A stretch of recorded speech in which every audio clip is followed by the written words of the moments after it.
मैं doctor Shashikant Singh BA second semester प्राचीन इतिहास के विद्यार्थियों के लिए चौहान वंश के प्रसिद्ध शासक पृथ्वीराज तृतीय पर प्रकाश डालने जा रहा हूँ। हमने पिछले वीडियो में चौहान वंश के ऐतिहासिक स्रोतों की चर्चा की थी। वही स्रोत पृथ्वीराज तृतीय के बारे में भी जानकारी उपलब्ध कराते हैं। पृथ्वीराज तृतीय का शासनकाल 1177 ईस्वी से लेकर 1192 ईस्वी तक था। यह विग्रहराज चतुर्थ के पश्चात चौहान वंश की गद्दी पर बैठा। यद्यपि विग्रहराज चतुर्थ और पृथ्वीराज तृतीय के बीच अपेक्षाकृत छोटे छोटे शासक हुए जिनका कोई ऐतिहासिक महत्व नहीं रहा। पृथ्वीराज तृतीय एक अत्यंत प्रतिभाशाली शासक था। यह सोमेश्वर का पुत्र और विग्रहराज चतुर्थ का भतीजा था। इसकी माता का नाम कर्पूरी देवी था। सिंहासन पर बैठने के समय इसकी आयु मात्र 15 वर्ष थी। ऐसी स्थिति में उसकी माता कर्पूरी देवी ने मंत्री कंबास की सहायता से सिंहासन संभाला। भुवनैक मल्ल को उसने अपना सेनापति नियुक्त किया। यह भुवनैक मल्ल कर्पूरी देवी के पिता का छोटा भाई था। पृथ्वीराज तृतीय जब वयस्क हुआ और उसने स्वयं प्रशासनिक कार्यों की देखभाल प्रारंभ की, उसके पश्चात उसने नागार्जुन के विरुद्ध सैनिक अभियान किया। यह नागार्जुन विग्रहराज चतुर्थ का पुत्र था और सिंहासन पर अधिकार करना चाहता था। उसने पृथ्वीराज तृतीय के विरुद्ध विद्रोह कर दिया और गुणपुर नामक क्षेत्र पर अधिकार कर लिया। पृथ्वीराज तृतीय ने उसके विरुद्ध आक्रमण किया और उसकी सेनाओं को पराजित किया। बहुत से सैनिकों को पकड़कर मौत के घाट उतार दिया गया और बहुतों को बंदी बना लिया गया। हम यह देखते हैं कि किसी भी हिंदू शासक द्वारा क्रूरता का यह सबसे बड़ा उदाहरण जो है प्रस्तुत किया गया, जिसे पृथ्वीराज तृतीय ने नागार्जुन के विरुद्ध किया। इसी समय मोहम्मद गोरी 1178 ईस्वी में गुजरात पर आक्रमण किया। उसने सोमनाथ के मंदिर को लूटा और नाडौल की विजय की। इस समय गुजरात में चालुक्य वंश के अल्पायु शासक मूलराज का शासन था। उसके नाम पर उसकी माता नाई देवी शासन चला रही थी। उसने बालक मूलराज को गोद में लेकर मुस्लिम सेना का सामना किया। आबू पर्वत के समीप गदरघट नामक स्थान पर उसने मुस्लिम सैनिकों को पराजित किया और अपने साम्राज्य से बाहर खदेड़ दिया। मुस्लिम लेखक चालुक्य शासक का नाम भीम द्वितीय बताते हैं। पृथ्वीराज तृतीय इसी समय मुसलमानों के विरुद्ध आक्रमण की योजना बना रहा था, लेकिन उसके मंत्री कैम्बास ने उसे ऐसा न करने का परामर्श दिया और मंत्री का परामर्श मानकर पृथ्वीराज ने भूल का परिचय दिया। यदि वह मुसलमानों पर आक्रमण करता और मूलराज की सहायता करता तो ऐसी स्थिति में गुजरात का चालुक्य वंश और चौहान वंश दोनों की सम्मिलित सेनाएं मुस्लिम सेना को नष्ट भ्रष्ट कर देती और वह फिर दोबारा आक्रमण करने की स्थिति में नहीं आ पाते तथा गुजरात का चालुक्य वंश और चाहमान वंश दोनों मित्र बन जाते। ऐसा नहीं हो सका। इसके बाद पृथ्वीराज तृतीय ने मथुरा तथा भरतपुर के बीच शासन करने वाले भदानक वंश पर आक्रमण किया और वहां अपना साम्राज्य स्थापित किया। भदानक वंश के बाद पृथ्वीराज तृतीय का अगला आक्रमण चंदेल वंश के शासक परमर्दी के विरुद्ध हुआ। परमर्दी चंदेल वंश का शक्तिशाली शासक था।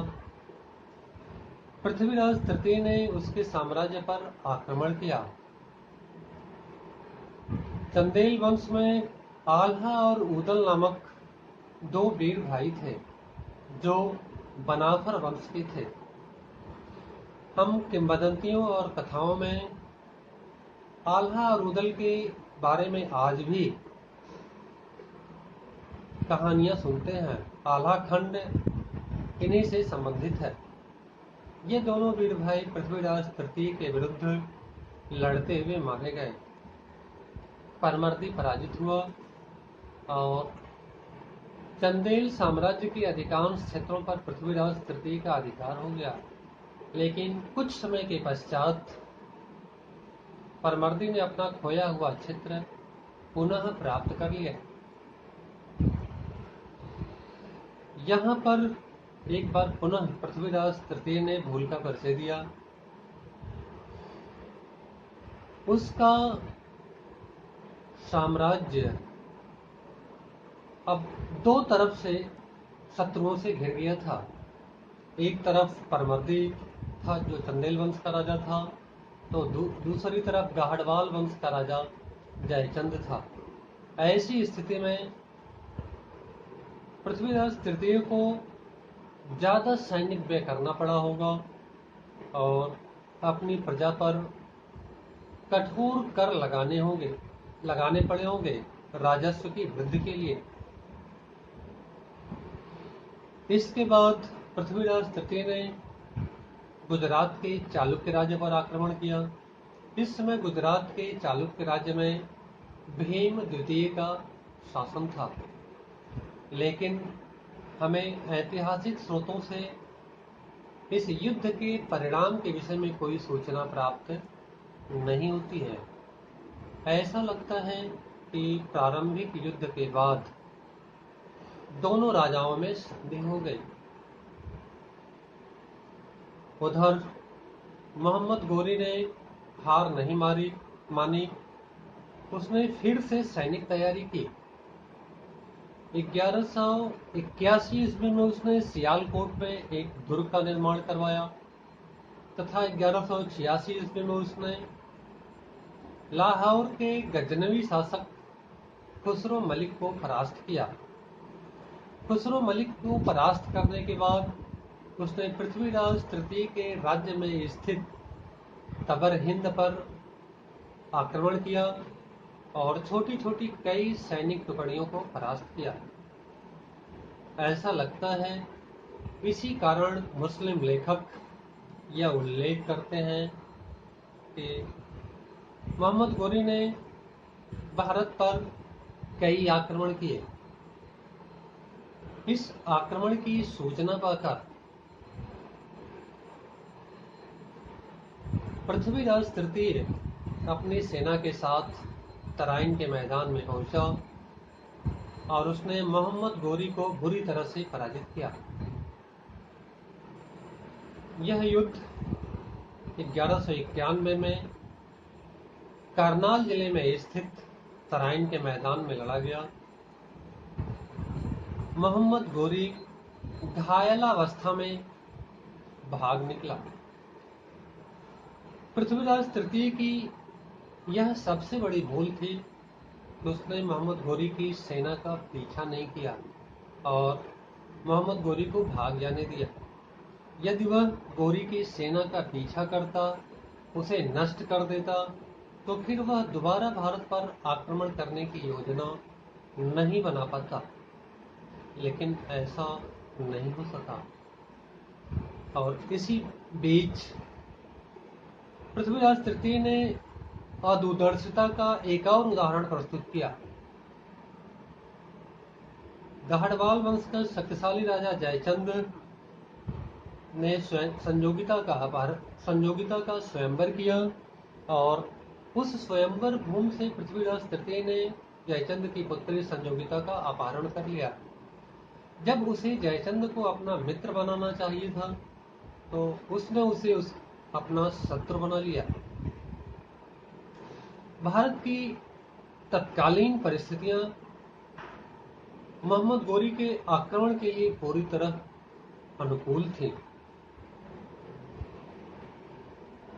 मोहम्मद गोरी ने पुनः सैनिक तैयारी की और 1192 ईस्वी में उसने पृथ्वीराज के पास यह संदेश भेजा कि वह या तो इस्लाम धर्म स्वीकार कर ले या युद्ध के लिए तैयार रहे। पृथ्वीराज तृतीय ने युद्ध का निमंत्रण स्वीकार कर लिया और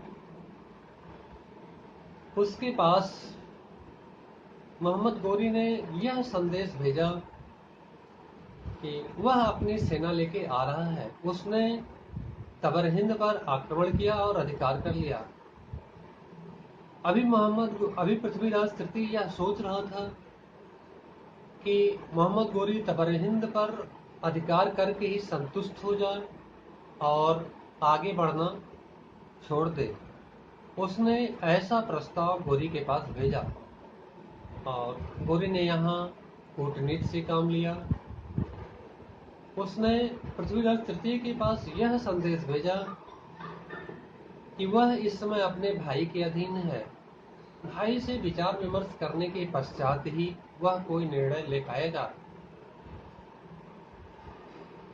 यह सुनकर पृथ्वीराज तृतीय की सेना असावधान हो गई, जिसका दुष्परिणाम यह हुआ कि मोहम्मद गोरी ने अगले ही दिन पृथ्वीराज की सेना पर भयंकर आक्रमण किया और उसकी सेना को अस्त व्यस्त कर दिया। उसने इस बार अपनी सेना को 5 भागों में विभाजित किया। मोहम्मद गोरी ने अपनी सेना के 4 भागों को 4 दिशाओं से आक्रमण करने के लिए आदेश दिया और सेना का 5वां भाग सुरक्षित रखा। जब पृथ्वीराज तृतीय की सेना पर मुस्लिम सेना चारों दिशाओं से आक्रमण की और उनको युद्ध में काफी देर तक उलझाए रखा तो राजपूत सैनिक लड़ते लड़ते थक गए। जब वह थक गए तो सेना की 5वीं टुकड़ी ने अचानक धावा बोला और इस अचानक धावे को राजपूत सैनिक सहन नहीं कर सके, उनकी पराजय हुई।